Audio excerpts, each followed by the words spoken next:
네, 이 내용을 취재한 한민용 기자가 나와 있습니다.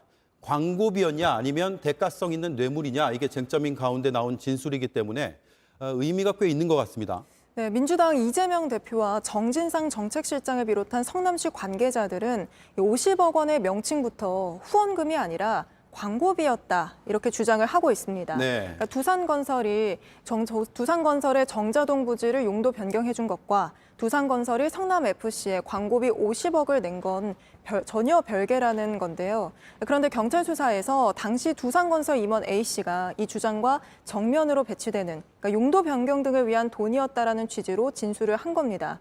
그래서 경찰은 물론이고 사건을 넘겨받은 검찰 역시 이 진술이 대가성 후원, 그러니까 뇌물이라는 걸 입증할 중요한 진술로 보고 있습니다. 네, 자 진술만으로 판단하기가 좀 어려운 부분이 있을 수도 있을 것 같은데 네. 추가로 수사가 이어지고 있는지도 궁금하거든요. 네, 검찰은 일단 이 진술을 뒷받침할 물증 확보, 또 다른 관계자들 조사에도 나서고 있습니다. 우선 확보한 자료 중에는 2015년 10월에 작성된 두산건설과 성남FC의 협약서에 주목하고 있는 걸로 알려졌는데요. 네. 저희도 그걸 확보했는데 바로 이겁니다. 제목을 보시면 성남시 지역사회 공헌을 위한 협약서 이렇게 돼 있죠.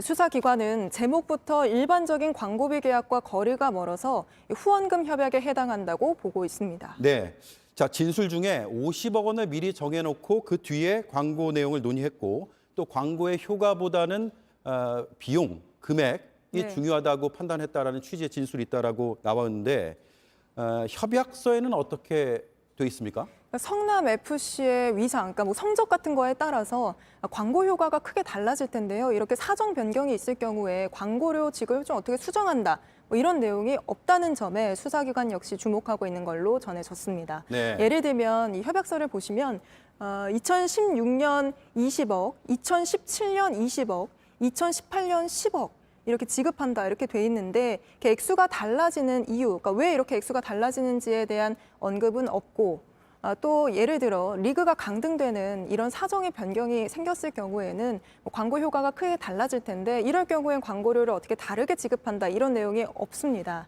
실제 성남FC는 2016년 시즌에는 일부 리그에서 뛰었지만 2017년부터 2년 동안은 2부로 강등돼서 광고 효과가 떨어지는데요. 광고비는 그대로 약정했던 대로 지급이 됐습니다. 이렇게 경찰과 검찰 수사기관 그리고 이재명 대표 측의 주장이 엇갈리고 있는데요. 앞으로의 수사 그리고 이어질 수도 있는 재판에서도 이 돈의 성격을 두고 치열한 공방이 예상됩니다. 네, 이 사안을 계속 취재하고 있는 한민용 기자였습니다. 잘 들었습니다.